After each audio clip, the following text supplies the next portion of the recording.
بسم اللہ الرحمن الرحیم۔ مولا علی علیہ السلام نے اشعث ابن قیس کو اس کے بیٹے کا پرسہ دیتے ہوئے فرمایا، اے اشعث، اگر تم اپنے بیٹے پر رنج و ملال کرو تو یہ خون کا رشتہ اس کا سزاوار ہے، اور اگر صبر کرو تو اللہ کے نزدیک ہر مصیبت کا عوض ہے۔ اے اشعث، اگر تم نے صبر کیا تو تقدیر الہی نافذ ہوگی، اس حال میں کہ تم اجر و ثواب کے حقدار ہوگے، اور اگر چیخے چلائے جب بھی حکم قضا جاری ہو کر رہے گا۔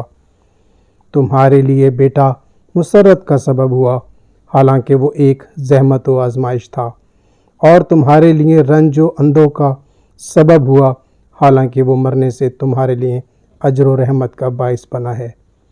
اللہم صلی علی محمد و آل محمد۔